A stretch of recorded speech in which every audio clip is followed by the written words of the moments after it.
하이, 지옥불TV입니다. 반갑습니다, 여러분. 무차별 범죄에 대한 무출산 갤러리 그 글을 읽고 되게 많이 공감을 하고 어느 정도 이 사람이 하는 게 맞는 말 같아서. 그러면 또 일본의 사례를 찾아보지 않을 수 없잖아? 일본의 사례를 좀 찾아봤어요. 이 사람이 누구냐면, 여러분이 알지도 모르는 사람이에요. 굉장히 유명한 사람인데, 일본에서는 가장 유명한 묻지마 범죄자라고 합니다. 일본에서는 우리가 말하는 묻지마 범죄라는 말을 거리의 악마라고 부른대요. 신기하죠? 거리의 악마라는 게 그 일본의 요괴래요. 일본의 전통 요괴인데 마주치면은 재해를 당하게 한다고 해서 거리의 악마라고 합니다. 토리마라고 한대요. 딱 마주쳐서 묻지마 해서 완전히 그냥 범죄를 저지른다고 해서 걔네를 이제 토리마라고 그 명명을 해서 그렇게 불리게 됐다. 그렇다고 합니다. 그래서 일본에서 이 사람이 일본을 가장 충격에 빠뜨린 사람, 이 토리마 중에 제일 인지도 높은 사람이 바로 이 가토 토모히로라는 사람이고, 이 사람에 대해서 우리가 알아보자는 거예요. 이 사람은 일단은 뭐 중범죄자고, 단적으로 말씀드리면 이 사람이 저지른 이제 범죄의 이름을 알려드릴게요. 살벌해요. 그 명칭이 살벌합니다. 유명한 아키하바라 무차별 살상 사건입니다. 그래서 이 한 명이 어떤 결과를 만들었냐, 7명은 안타깝게 세상을 떠나셨고 10명은 중경상이라고 해요. 그래서 사건에 대해서 제가 좀 설명을 드릴게요. 나무위키를 좀 참조했는데 나무위키가 잘 돼 있는 것 같아요. 제가 잘 모르지만 아키하바라는 휴일이었다고 합니다. 당시에 6월 8일이라는 그 사건을 저지른 당시에 아키하바라는 휴일이었고, 보행자 천국 이벤트라는 게 있대요. 그러니까 한국의 차 없는 거리와 비슷하다고 보면 된답니다. 그래서 많은 사람들이 그냥 걸어 다니면서 한가롭게 이제 뭐 아키하바라 가서 뭐 애니메이션 뭐 그런 거 십덕 피규어 막 뭐 이런 거 있잖아요. 그런 거 여가를 즐기고 있었대요. 근데 이제 오후 12시 35분경 중앙거리에서 2톤 트럭이라고 합니다. 2톤 트럭이면 꽤 크더라고요. 근데 제가 봤는데 저는 막 뭐 다마스 같은 건가? 막 그랬는데 그게 아니라 커요. 2톤 트럭이 정지 신호를 무시하고 그대로 돌진해서 횡단보도를 건너던 5명을 그대로 덮쳤다고 합니다. 그리고 트럭 운전자, 이 트럭 운전자가 바로 가토 토모히로입니다. 맞은편 차선에서 오던 택시로 돌진해서 부딪힌 후 차에서 내렸습니다. 네. 그래서 근데 여기서 참 일본이 웃겼던 게, 일본도 참 안일했어요. 경찰관과 행인들이 처음에는 단순 교통사고인 줄 알아서 트럭에 치인 사람들을 구하러 근처로 다가왔대요. 근데 이 가토 토모히로는 준비해둔 단검 대거 나이트라고 합니다. 대거 나이트가 군용칼 아닌가? 그걸 빼들어서 괴성을 마구 질러대면서 눈앞에 시민들을 무차별적으로 살상했다고 합니다. 그래서 이 가토는 결국 출동한 경찰관 오기노 히사시라는 사람에 의해 붙잡혔대요. 오기노는 맨 처음에 진압봉으로 대응하다가 범인의 칼에 찔렸대요. 근데 방검복 때문에 큰 부상은 입지 않았고, 이후 권총을 뽑아서 겨누자 범인은 더 이상 저항하지 않고 순순히 단검을 버리며 투항했다. 이는 불과 10여 분 만에 일어난 일이었다. 그런데 이 남자가 1982년생이에요. 그리고 그러니까 사건 발생 당일은 2008년 6월 8일, 그러니까 26살 때 일을 저지른 거죠. 당연히 중범죄자고 용서할 수 없고 그걸 부정할 수 있는 건 아니고, 근데 제가 말씀드리고 싶은 거는, 이 사람의 그냥 살인마로 정의를 해버리면 편하겠죠. 그냥 쟤는 그냥 살인마야, 쟤는 그냥 또라이야, 그냥 우리나라가 약간 좀 그런 감이 있어요. 쟤는 그냥 사이코패스야. 쟤는 그냥 조선족이야. 쟤는 뭐 외국인이야. 아니 쟤는 정신병자야. 그냥 그렇게 생각해버려. 우리나라는. 왜? 존나 근시안적인 새끼들이거든. 다른 생각을 안 해. 그냥 그런 얘기 들으면 짜증나니까 아, 저 새끼가 왜 저랬을까? 그리고 저걸 어떻게 예방할 수 있을까? 그런 생각은 전혀 없고, 아, 그냥 그 새끼는 사이코패스야. 사이코패스들은 다 격리시켜야 돼. 사이코패스들은 다 뭐, 막, 어디로 보내버려야 돼. 이런 식으로 생각해보면 편하게 하겠죠. 근데, 문제 해결이 안 된다는 거야. 문제는 계속 생기는데. 지하철 5호선 방화된 것도 이혼 소송에 불만을 품고 그걸 저질렀대잖아. 야, 그러면은, 법제도가 좀 이상한가? 이렇게 생각하는 사람은 한 명도 없고, 야, 저 또라이 새끼. 저거, 정신 나갔네. 그냥 그렇게만 그냥. 어떤 딱 한 명을 딱 골라서 돌팔매질 해버리는 거. 아주 그냥 그거, 능력은 아주 반만 년간 갈고 닦아온 그 멍석마리 실력이 여지없이 드러나죠. 2025년에도. 참 통탄할 노릇입니다. 씨발놈들. 근데, 아무튼 가토 이야기로 다시 돌아올게요. 제가, 오해하지 마십시오. 내가 이 사람을 미워하거나 뭐 범죄를 미워하려는 게 아니야. 그리고 그냥 이 사람의 인생과 이 사람의 어떤 사고, 생각하는 방식을 보고 다시는 재발하지 않도록 해야 된다는 것이 이제 취지라는 거예요. 제가 말하고 싶은 거는. 아무리 제가 탈조무새고 이 낙어 안에 막 큰 악감정을 가지고 있어도 이 사람들이 막 불특정 다수가 그렇게 러시아 룰렛 돌리듯 잘못되는 거는 제가 바라지 않습니다. 저는 그런 사람 아닙니다. 근데 하지만 알 수 있는 건, 중요한 알 수 있는 점이 있잖아요. 일본도 사실 우리나라와 같았다는 거예요. 지금의 우리나라처럼. 안전함에 대한 어떤 감각이 없었고. 왜? 트럭에 치였는데, 물론 도로 달려와야 되는 건 맞는데, 사실 상황을 좀 지켜봐야죠. 예. 근데 그래도 돌변하면은 어쩔 수 없긴 한데, 그래도 자기 일이 아니면 그렇게 섣불리 나서게 되는 것은 굉장히 위험합니다. 일본도 우리가 볼 때는 지금의 우리가 일본을 보지 않습니까? 굉장히 안정되어 있고 청년들도 거의 완전 고용이고 자기 의지에 따라서, 그리고 뭐 세금이 높고 그러고 하지만 나름대로 고용을 하면서 자기가 사회의 일원으로서 살아갈 수 있다는 느낌을 한국보다는 많이 받죠. 예. 어찌됐건 청년의 입장에서만 보면, 취업의 입장에서 평범하게 사회구성원이 되기에는 솔직히 일본이 나와요. 그러니까 뭔가 커리어를 쌓고 뭔가 밥 벌어먹고 살기는, 그러니까 뭐냐면 내 전공을 계속 살렸어. 내가 대졸자로서 대졸 업무를 하기에는 일본이 낫다고. 응? 시발놈들아, 다 지금 서울대 나와서 막 딸배하고 이러고 있는 게 지금 정상이냐고. 근데 내가 말하고 싶은 거는 단순히 일본이 낫다 뭐 이게 아니라, 일본은 어떻게 이런 체제를 구축했느냐, 그거예요. 내가 말하고 싶은 거, 그냥 일본 가세요, 일본 탈주하세요. 그러니까 막 무논리로 그냥 개 좆대로 그냥 아무것도 없이 막 그냥 일본 여자만 보고 뭐 탈주하나 뭐 이런 거 같은데, 그게 아니라 일본이 그냥 대단해서, 일본은 그냥 우리나라랑 종자가 달라. 그래서 그냥 하늘에서 떨어진 것 마냥 지금의 체제를 그냥 이룬 게 아니라는 거예요.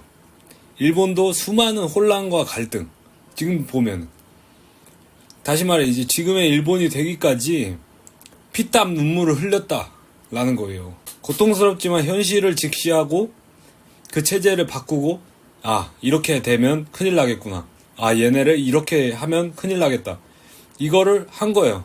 근데 그에 비해서 한국은 어떨까요? 청년 백수 50만 명이죠. 이들은 지금도 앞으로도 사회적 문제가 될 가능성이 높습니다. 그리고 문제로 자리할 거고, 이들은 지금은 젊지만 점점 나이가 들어가고, 그리고 우리나라 경제 지금 좋습니까? 아니죠. 경제 위기나 경제 수축도 점점 커져나갈 거예요. 이들이 설 자리를 계속 잃을 겁니다.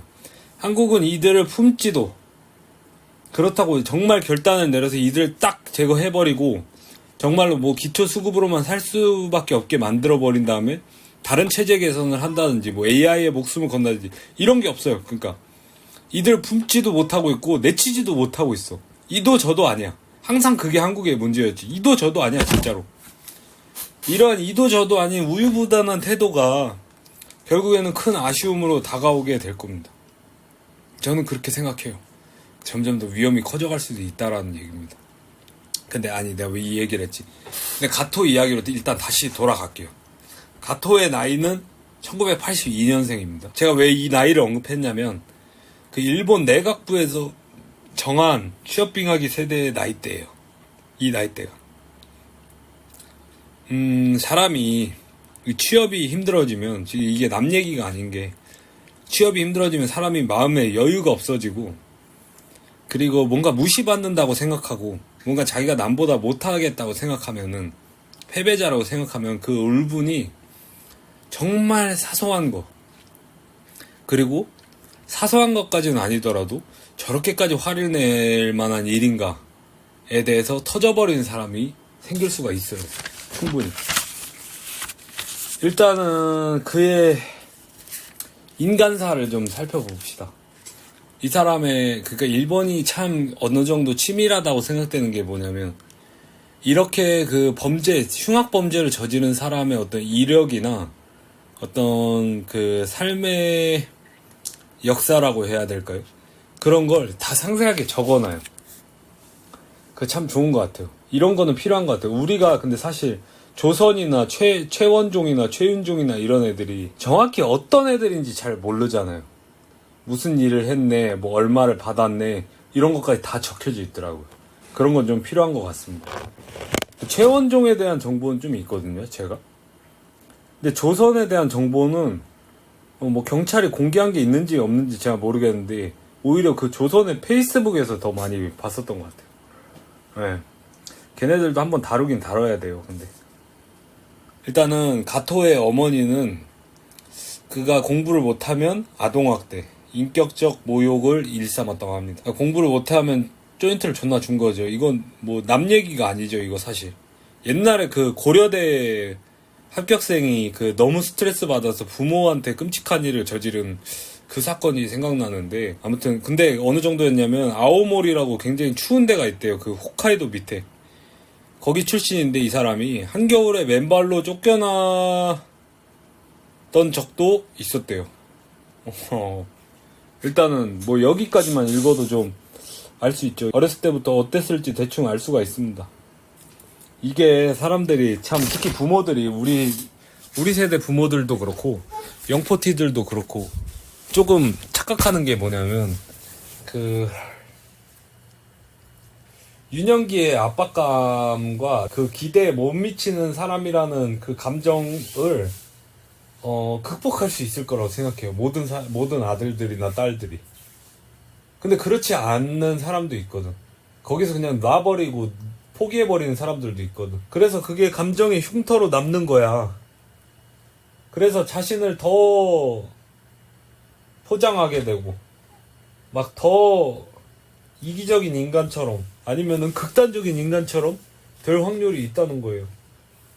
근데 삶을 더 낫게 하고자 한 그 부모의 채찍이 그러니까 더 나은 삶을 살 수 있겠죠. 공부를 더 잘하면.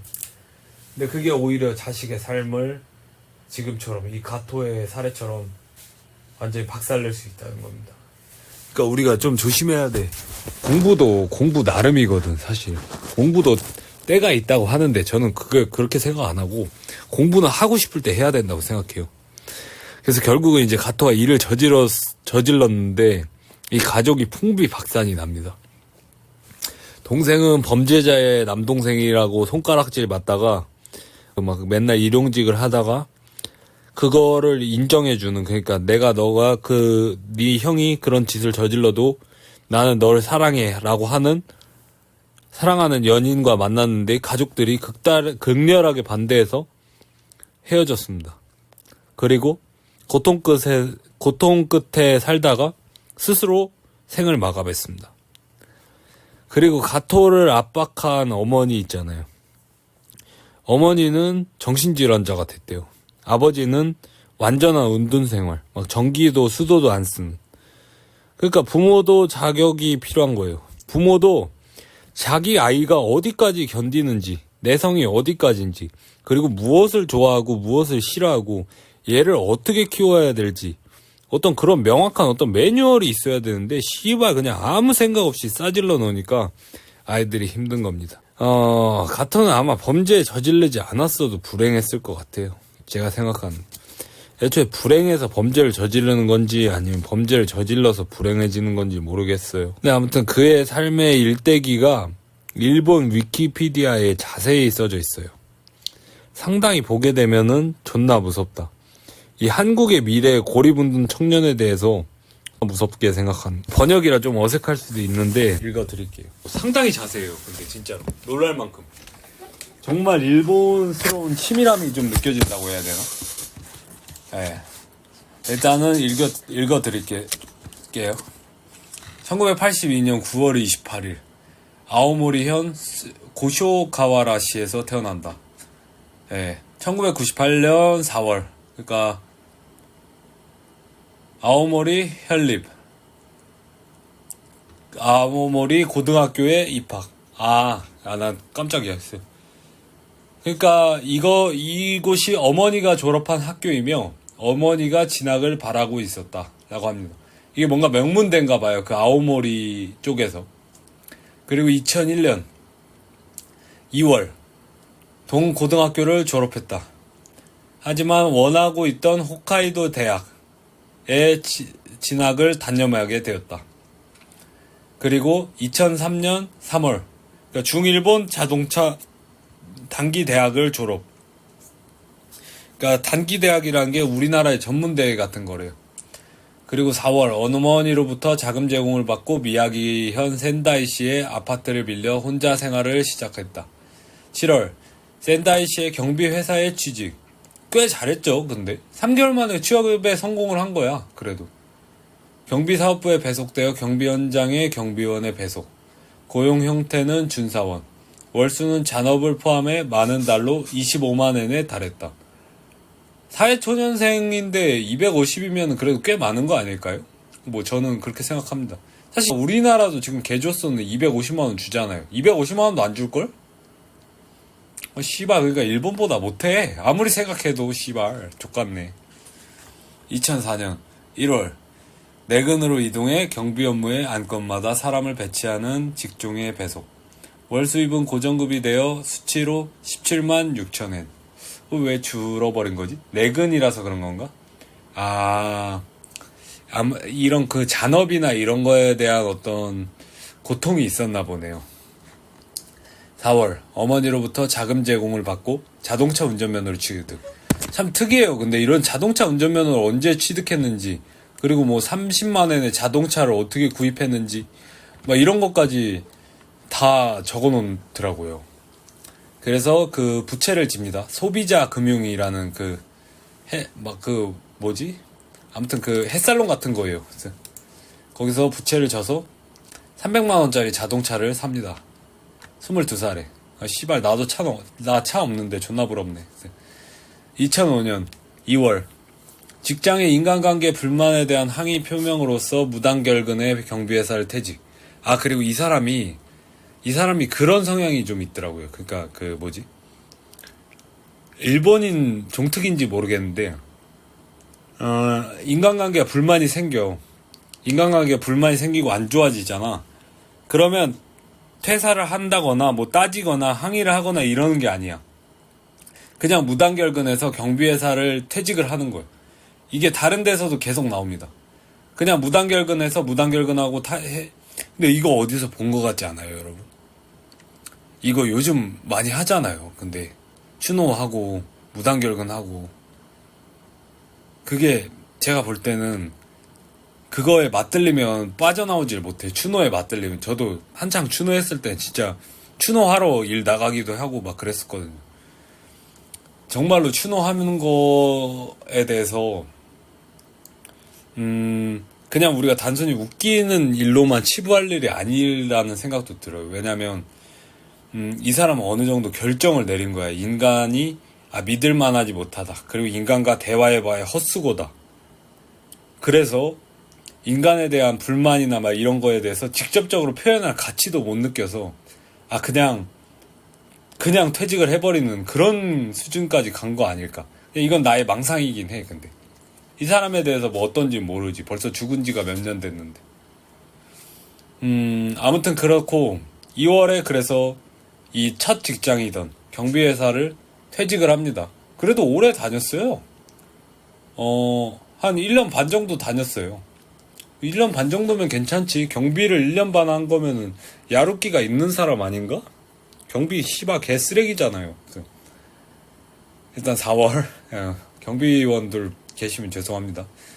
그러니까 4월 일반 노동자 파견 사업 회사와 계약해. 그러니까 뭐 이렇게 그 아웃소싱 회사인가 봐요. 그러니까 막 씨발 그러니까 전문대 들어가도 막 회사 존나 잘 들어가 보면은. 우린 뭐 씨발 전문대 들어가면 없죠. 그냥 마켓컬리 막 이런 데 가거나 쿠팡 가서 그냥 씨발 노예 마냥 딱 그거 하는 수밖에 없어요. 사이타마현 우에오시의 자동차 메이커의 공장에 파견.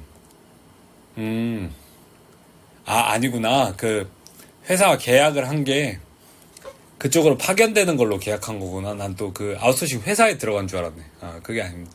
사이타마현 우에오시의 자동차 메이커의 공장에 파견. 주거는 파견 회사가 제공하는 독신 기숙사. 좋죠. 그리고 70만 원의 자동차를 빚지고 구입합니다.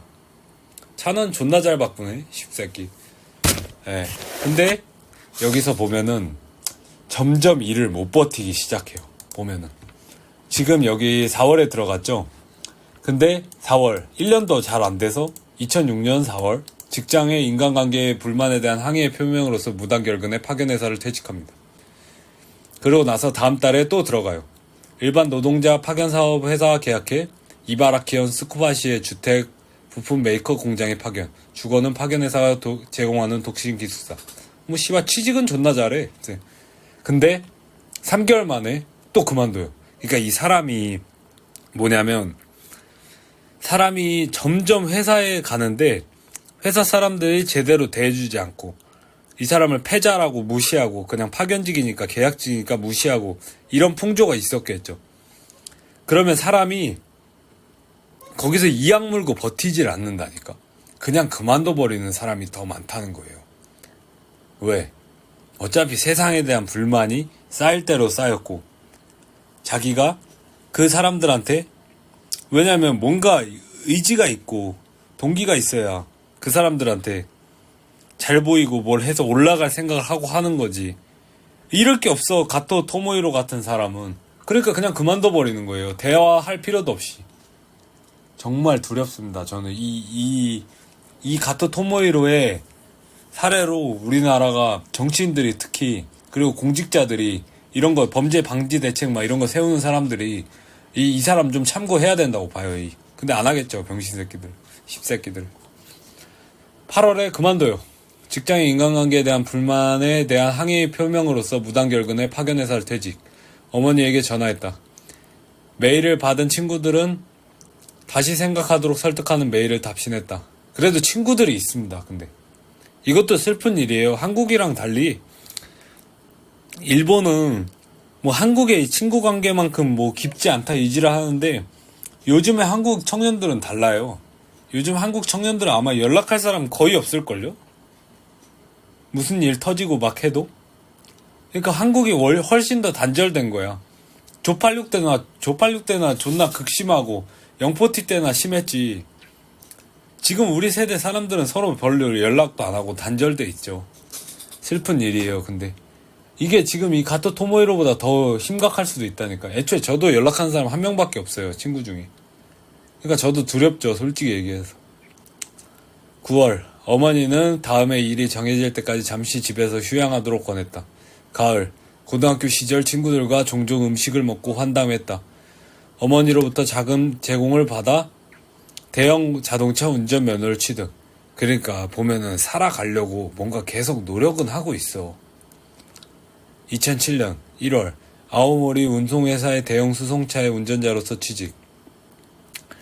적응을 잘 했나봐요. 근데 보면은 혼자 일하는 일이고 운전에 대한 관심이 있으니까 운전 대학이 아니라 자동차 대학도 나왔고 전문대긴 하지만 3월에 고용 형태가 정직원으로 변경됩니다. 동료와 교환하는 친구가 있었다고 해요.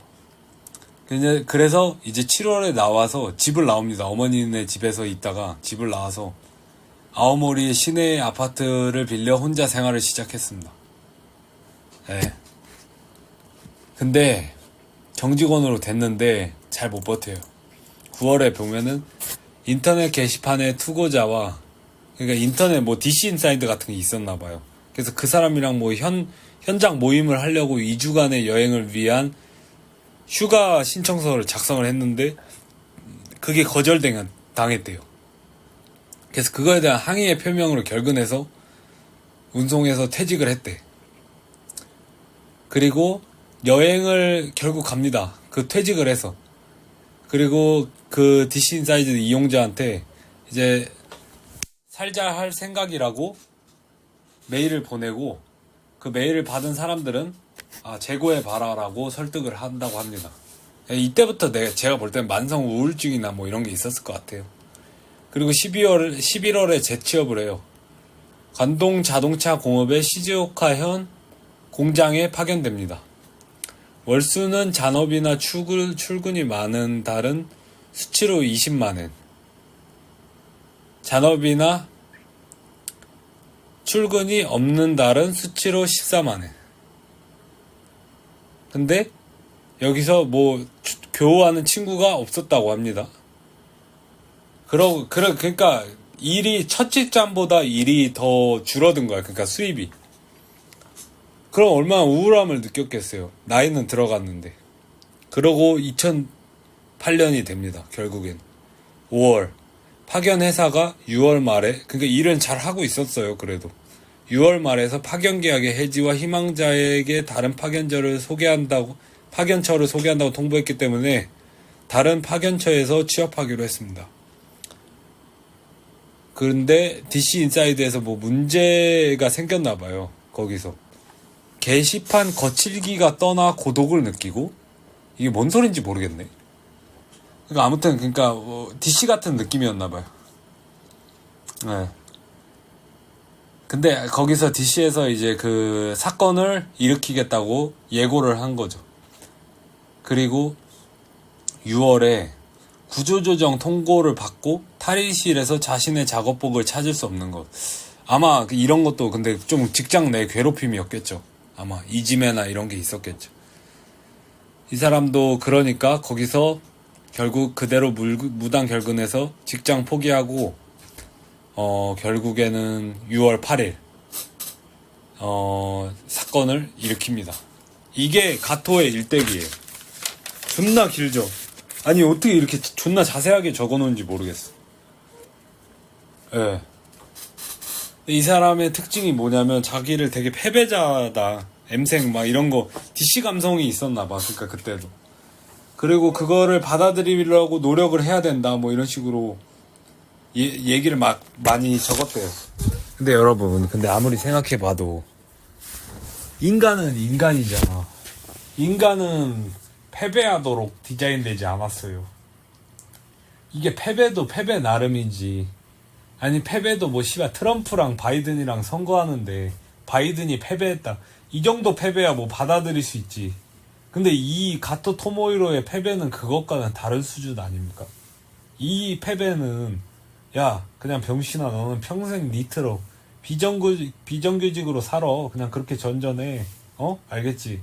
일본에 다른 사람들의 깔개 취급을 당해도 행복해 하란 말이야. 이거를 받아들이는 인간은 없어요. 말을 그렇게 하더라도 진심으로. 그리고 진심으로 그걸 받아들인다는 사람은 불쌍한 사람이죠. 그리고 두려운 점은 더 있습니다. 뭐냐면 제가 볼 때 이 가토가 이렇게 직장을 금방금방 그만두고 의욕도 없어하고 그러잖아요. 근데 이게 뭐냐면 존나 무서운 게 뭐냐면 이 가토가 이 게시판에 이거를 그러니까 예고를 하잖아. 그러니까 뭐 일을 저지르겠다는 예고를 하잖아. 그 예고를 한 이후로 그게 동기가 생기니까 이 사람이 존나 치밀하게 준비하기 시작해요. 그러니까 인간에게 동기가 얼마나 큰 힘을 주게 하는지, 그리고 지금 살아갈 동기를 잃은 사람들이 너무 많아서 우리 경제가 족받고 있고 사회가 족받고 있다는 거를 깨닫게 돼요. 자신은 패배자이자 이제 현실을 받아들일 수밖에 없는 인간이라고 DC 인사이드 거기 게시판에 글을 존나 올리는데도 가토가 범죄를 저지르기 위해서 어떤 막 주변에 그 현장 답사나 이런 거를 엄청 많이 갔대요. 5번 정도 갔다 그러고, 그리고 그 밀리터리 용품점에서 면밀하게 칼을 막 5자루를 준비해서 그거를 계획을 준비했다고 합니다. 게다가 범행 전에 자기 계획을 자랑하듯 게시판에 올렸다고 해요. 그래서 게시판에서 신고를 했는데 그게 각하당했다고 합니다. 그러니까 뭐냐면 이 사람이 굉장히 몰려 있어요. M생이야. 몰려 있어. 그래서 날카로워져 있어. 근데 뭔가 악한 동기가 생기게 되면 사람이 그거에 눈이 멀어버리는 것 같아. 그래서 그걸 위해서 아무것도 보이지 않게 되는 것 같아. 가족들도 전혀 신경을 안 쓴 거잖아요. 이 정도 일을 저지르겠다라는 건. 이 집착이 존나 강한 일본인 특성상 이게 엄청난 계획을 꼼꼼히 세웠을 거예요. 제가 볼 땐. 여기서 또 한국 고리분둔 청년이 문제가 생기죠. 뭐냐면 굉장히 지능적인 범죄를 저지르게 되잖아요. 뭔가 내가 일을 저지르겠다. 내가 무차별적인 혐오를 보여주겠다. 증오를 보여주겠다. 이런 게. 뭐냐면 얘네가 이 사람들이 이제 그러니까 그 고리분둔 청년 얘기하는 거예요. 이 가토나 다른 범죄자들처럼 고졸이나 전문대졸도 있지만 그 사람들이 대다수라고 생각하면 오산입니다. 그 지금 고리분둔 청년 중에 시어슴 청년 중에 이 사람들이 대학 졸업한 사람들 많고요.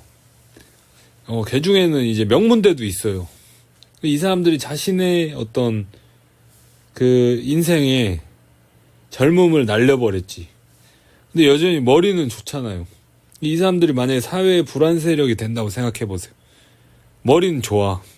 머리는 좋은데 그 머리를 이 사회를 혼란스럽게 만드는 방향으로 쓴다고 생각해봐. 존나 무섭지 않습니까, 여러분? 그 사람들이 경찰보다 똑똑하다고 생각해보세요. 그러니까 만약에 땡땡이라는 인물을 가정해줄게.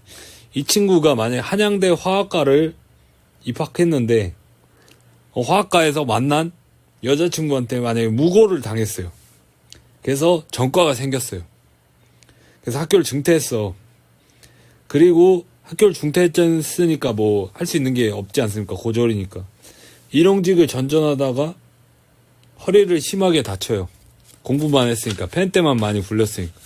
그래서 결국엔 기초생활수급자 생활을 한다고 쳐요.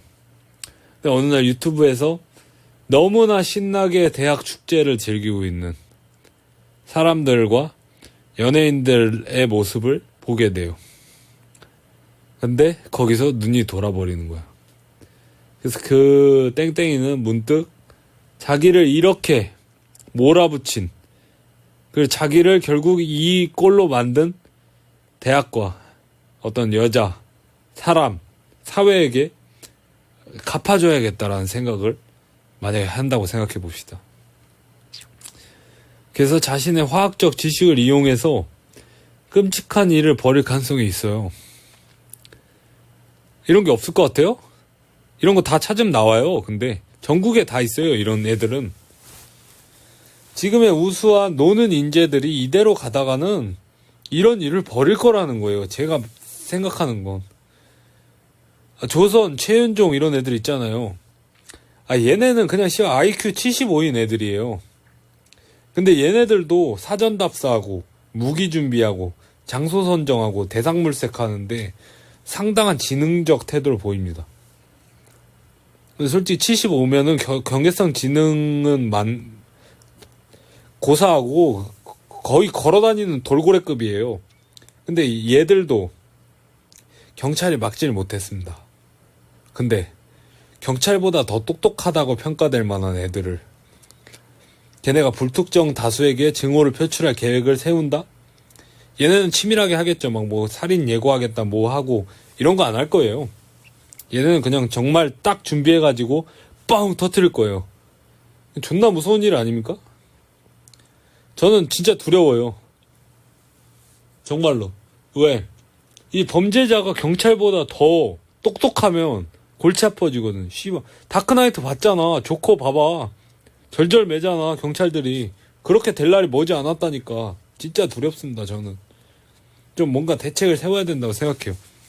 그 사람들이 이 길로 가지 않을 수 있게 가지치기를 해줘야 된다고 생각해요. 그거야말로 국가가 진짜 할 일이지. 에휴, 근데 되겠습니까? 가토는 결국 사형이 돼요. 사형되기 전까지 가족을 안 만났답니다. 한 번도 안 만나줬대요. 그 결과 가족 풍비박산 나고 가토도 20대 중반 이후로 30살에 이제 형장의 이슬로 사라지기 전까지 전부 다 그거 했다고 합니다. 그 감옥 밖을 나가본 적이 없다고 합니다. 그러니까 이 태어나는 것이 이게 행복이 아니야, 보면은. 그리고 뭘 느끼냐면, 결론을 내자면 일본도 그 전에는 낙어안과 별 다를 바 없는 섬거안이었다.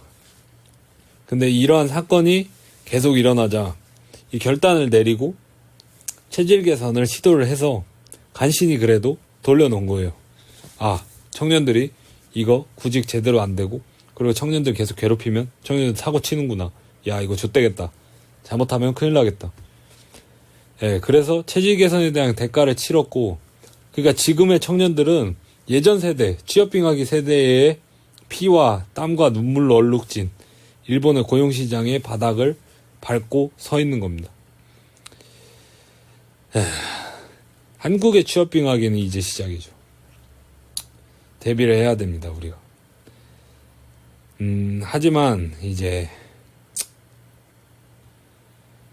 나라가 대비를 안 하잖아요. 정부가 대비를 안 하고, 정부는 아무 생각이 없어요. 그래도 부동산을 내리는 점은 칭찬해주고 싶지만, 정부가 이렇게까지 고찰을 하느냐? 아닙니다. 걔네는 그냥 고찰 안 할 거예요. 좌든 우든 고찰 안 해요. 그냥 젊은 새끼들 이거 빠져가지고 이 일을 안 해. 구인배에서 0.28을 찍으며 씨발 새끼들. 그러니까 정부는 우리를 책임져주지 않아. 나라는 우리를 책임져주지 않아. 사회는 우리를 책임져주지 않아. 그렇다면 개인 차원에서 대비를 해야 된다는 거예요. 예. 그러니까 일본도 피를 흘려가면서 체질 개선을 했고, 그 대가를 치렀다. 그래서 지금 이렇게 된 거다. 근데 하지만 정부는 이 대가를 치를 만한 용기도 없고, 이 대가를 치를 생각도 없어. 그러니까 개인 차원으로서 대비를 항상 하고, 어디에 있든 조심하고, 그리고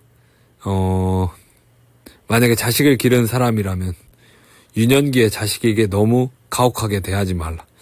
최대한 행복한 유년기를 만들어줘야 이 세상에서 이러한 극단적인 행태까지 가지 않을 수 있다. 예, 그렇습니다.